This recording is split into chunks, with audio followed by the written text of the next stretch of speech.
यह रात कुछ और ही थी। आसमान में चांद की रोशनी बिखरी हुई थी, लेकिन गांव का हर घर अंधेरे में डूबा था। ठंडी हवा से पेड़ की डालियां आपस में टकरा रही थीं, जिनकी आवाज किसी डरावने संगीत की तरह लग रही थी। गांव के बाहर एक पुरानी बावड़ी के पास एक किसान, जिसका नाम रामू था, बैठा हुआ था। उसकी आंखों में उदासी थी और माथे पर चिंता की लकीरें। वह अपने भविष्य के बारे में सोच रहा था, एक ऐसा भविष्य जहां उसे सिवाय अंधकार के कुछ नजर नहीं आ रहा था। उसके चारों ओर केवल निराशा की एक गहरी खाई थी, जिसमें वह हर पल और भी धंसता जा रहा था। रामू एक सीधा साधा किसान था, जिसके पास अपनी छोटी सी जमीन थी, लेकिन पिछले 2 साल से सूखे और बाढ़ ने उसकी सारी मेहनत पर पानी फेर दिया था। वह कर्ज में इतना डूब चुका था कि सेठ धनराज की हवेली में जाने का ख्याल ही उसे डरा देता था। उसके पास अब कुछ भी नहीं बचा था, सिवाय अपनी पत्नी सीता और बेटे रवि के। गांव के दूसरे किसान भी उसकी हालत देखकर तरस खाते थे, लेकिन कोई उसकी मदद नहीं कर सकता था, क्योंकि सब खुद ही मुश्किलों से जूझ रहे थे। तभी अचानक एक रहस्यमयी परछाई उसके सामने खड़ी हो गई और एक गहरी गूंजती हुई आवाज उसके कानों में पड़ी। अब तुझे एक जादुई हल मिलेगा रामू, पर यह हल धन तो देगा, लेकिन इसकी कुछ शर्तें हैं। ये तेरे कर्मों का फल है। ओम। रामू डर से कांप रहा था। यह आवाज इतनी रहस्यमयी और शक्तिशाली थी कि उसे लगा जैसे पूरा ब्रह्मांड उसके चारों ओर घूम रहा है। परछाई ने एक मंत्र पढ़ा और हवा में सुनहरी रोशनी फैल गई, जो धीरे धीरे एक ठोस रूप ले रही थी। अगले ही पल उस परछाई की जगह एक चमकता हुआ जादुई हल था। हल से निकलने वाली रोशनी इतनी तेज थी कि रामू को अपनी आंखें बंद करनी पड़ी। अब तू एक जादुई किसान है और तेरा यह हल तब तक काम करेगा जब तक तू इसका इस्तेमाल केवल मेहनत से कमाए हुए धन के लिए करेगा। धन तेरे पास आता रहेगा, लेकिन इसका बोझ तभी तक नहीं लगेगा जब तक तू इसका सही इस्तेमाल करेगा। साधु ने यह बात कहकर रामू के हाथों में हल थमा दिया और गायब हो गया। रामू कुछ देर तक वहीं अवाक खड़ा रहा। फिर उसने हल को ध्यान से देखा। यह एक साधारण हल नहीं था। इसकी लकड़ी पर अद्भुत नक्काशी थी और लोहे का फाल सोने की तरह चमक रहा था। रामू को लगा कि उसकी किस्मत अब बदलने वाली है। यह जादुई हल उसके लिए एक नई उम्मीद की किरण था, एक ऐसी उम्मीद जो उसे उस निराशा के अंधेरे से बाहर निकाल सकती थी। इस घटना के कुछ दिन पहले रामू अपने खेत में बीज बो रहा था। वह अपने काम में इतना मशगूल था कि उसे आसपास की कोई सुध नहीं थी। वह अपनी गरीबी से इतना तंग आ चुका था कि बस किसी तरह मेहनत करके कर्ज चुकाने का सोच रहा था। तभी वहां सेठ धनराज का मुनीम आया, जो उसी गांव का था। अरे रामू, तुम यहाँ बीज बो रहे हो और वहां सेठ जी तुम्हें भला बुरा कह रहे हैं। अरे रामू, कुछ समय पहले तुमने उनसे जो कर्ज लिया था उसकी किश्त आज देनी थी। सेठ जी का कहना है कि अगर आज तुमने पैसे नहीं दिए तो वह तुम्हारी जमीन पर कब्जा कर लेंगे। मुनीम की बात सुनकर रामू के हाथ से बीज छूट गए। वह डर गया। रामू जानता था कि सेठ धनराज बहुत कठोर और निर्दयी व्यक्ति थे। उनके लिए किसानों की पीड़ा का कोई मतलब नहीं था। रामू तुरंत मुनीम के साथ सेठ धनराज की हवेली की ओर चल पड़ा। सेठ धनराज अपने बेटे सोहन के साथ बैठे थे, जो अपने पिता से भी ज्यादा चालाक और क्रूर था।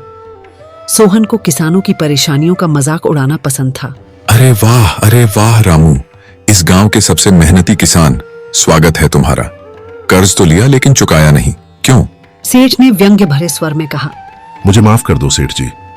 आप तो जानते हैं कि पिछले साल सूखा पड़ गया था और मेरी फसल खराब हो गई थी, इसलिए मैं आपकी रकम नहीं चुका पाया। पर इस बार की फसल बहुत अच्छी है, मैं आपकी पूरी रकम ब्याज समेत लौटा दूंगा। रामू ने गिड़गिड़ाते हुए कहा। यह सुनकर सोहन हंसने लगा। उसकी हंसी में क्रूरता और अहंकार भरा हुआ था। अरे तुम ये तब चुका पाओगे जब तुम्हारे पास खेत होगा? रामू ने पूछा। क्या मतलब? मतलब ये है कि आज शाम तक तुम मेरा कर्ज चुका दो, नहीं तो कल से तुम्हारे खेत पर हमारी फसल उगेगी, तुम्हारा खेत हमारा हो जाएगा। रामू ने रोते हुए सोहन से गुहार लगाई। अरे छोटे मालिक, ऐसा मत कीजिए, मेरा यही खेत तो है, मैं बर्बाद हो जाऊंगा।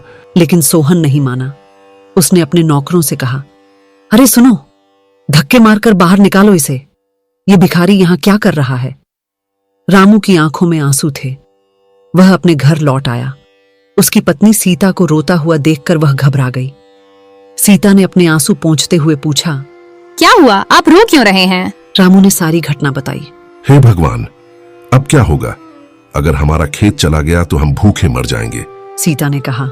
मुझे लगता है कि आपको गांव के मुखिया से मदद मांगनी चाहिए, वह एक अच्छे इंसान हैं। रामू तुरंत मुखिया के घर गया। मुखिया ने रामू का उतरा हुआ चेहरा देखकर कहा, अरे रामू, क्या बात है? तुम इतने परेशान क्यों हो? रामू ने रोते हुए सारी घटना बताई। मुखिया जी, जमींदार के बेटे ने शाम तक का वक्त दिया है। अगर मैं कर्ज नहीं चुका पाया तो वह मेरे खेत पर कब्जा कर लेगा। यह सुनकर मुखिया को गुस्सा आ गया।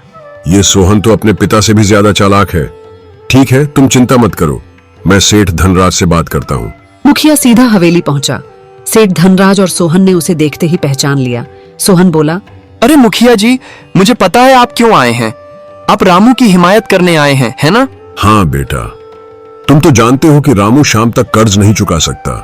अगर उसका खेत चला गया तो वह जीते जी मर जाएगा। कम से कम उसे कुछ मोहलत तो दे दो। सेठ और सोहन ने एक दूसरे की तरफ देखा। वे जानते थे कि मुखिया का सम्मान करना जरूरी है, नहीं तो गांव वाले उनके खिलाफ हो सकते हैं। सोहन बोला, ठीक है मुखिया जी, हम आपके बुढ़ापे का सम्मान करते हैं। मैं रामू को 1 महीने की मोहलत देता हूं, लेकिन इस 1 महीने तक रामू के बेटे रवि को हमारे खेत में काम करना होगा। यह 1 महीने की ब्याज होगी। मुखिया ने यह बात रामू को बताई। रामू रोने लगा। मुखिया जी, सोहन कितना बेरहमी से काम करवाता है। मेरा बेटा तो 1 महीने में मर जाएगा। अब और कोई चारा नहीं है रामू। मुखिया ने कहा। रवि ने अपने पिता को समझाया। पिताजी, आप चिंता मत कीजिए, मैं मेहनत से काम करूंगा और तब तक आप फसल पर ध्यान दीजिए। हम कर्ज जल्द से जल्द चुका देंगे। अगले दिन रवि मुखिया के साथ हवेली पहुंचा। सोहन ने कहा, याद रखना, तुम 1 महीने के लिए मेरे गुलाम हो। मैं जैसा कहूंगा वैसा ही करना होगा। मुखिया ने सोहन से कहा। बेटा थोड़ा ध्यान रखना, वह सिर्फ 15 साल का है। सोहन ने कहा। मुखिया जी, बहुत हो गया, जाओ अब। रवि मेहनत से खेत में काम करने लगा और रामू भी अपनी फसल उगाने में जुट गया। कुछ दिन बाद रामू की फसल पककर तैयार हो गई, लेकिन उसे नहीं पता था कि सोहन के मन में क्या चल रहा है। एक दिन रामू अपनी पत्नी सीता से बोला, सीता, फसल तैयार है, अब बस कल इसे काट कर राज्य में बेचेंगे और कर्ज चुकाकर रवि को वापस ले आएंगे। लेकिन अगले दिन जब रामू खेत पहुंचा तो देखा कि पूरी फसल बर्बाद हो चुकी थी। रामू का दिल टूट गया। वह और सीता रोते हुए मुखिया के पास गए।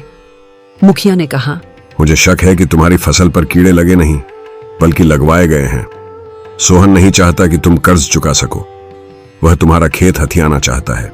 रामू पूरी तरह से टूट गया। तभी सोहन वहां आ पहुंचा। लाओ रामू, मेरा धन वापस करो। रामू ने रोते हुए कहा। छोटे मालिक, इस बार की फसल भी खराब हो गई। सोहन ने हंसते हुए पूछा, तो अब तुम क्या करोगे रामू? तभी मुखिया फिर से वहां आ पहुंचा। सोहन, ये रामू की गलती नहीं है, तुम इसे और समय दो। सोहन ने कहा, ठीक है मुखिया जी, मैं एक बार फिर से मोहलत देता हूँ, लेकिन इसकी कीमत चुकानी पड़ेगी। अब तुम्हारा जादुई हल मेरा होगा। रामू ने पूछा। अरे छोटे मालिक, अगर हल ही चला गया तो मैं खेती कैसे करूंगा? वह तुम्हारी समस्या है, अब हल मेरा है, बात खत्म।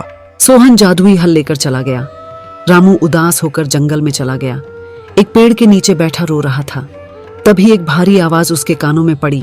तुम क्यों रो रहे हो? रामू ने देखा एक साधु खड़ा है। रामू ने सारी कहानी उसे सुनाई।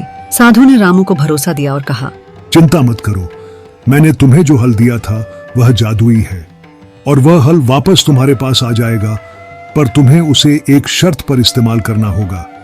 तुम उसे वापस लेने के बाद केवल मेहनत से कमाए हुए धन के लिए इस्तेमाल करोगे, न कि अपनी लालच के लिए। तुम्हें अपने खेत पर जाकर हल से मेहनत करनी होगी। चाहे कोई भी बाधा आए, तुम अपने रास्ते से नहीं भटकोगे। रामू वापस गांव आया। उसने मुखिया को सारी बात बताई। मुखिया ने कहा, रामू, तुम जाकर अपना हल वापस लाओ। रामू गुस्से में जमींदार की हवेली पहुंचा। जमींदार, हमारा हल वापस दे दो। यह नामुमकिन है, तुम्हारा हल तो आज मेरा हो गया। तभी रंग बिरंगी रोशनी के साथ वही साधु प्रकट हो गया। रुक जाओ जमींदार, यह हल मैंने रामू को दिया था, लेकिन यह हल साधारण नहीं है। यह तुम्हारे बेटे सोहन का है। सेठ और सोहन हैरान रह गए। साधु ने बताया, सोहन अपने लालच और धोखे की वजह से इस हल में बदल गया है, ताकि वह अपने कर्मों का प्रायश्चित कर सके। सोहन ने रामू से बहुत मेहनत करवाई और उसका जादुई हल तभी काम करता था जब उसे पीड़ा होती थी।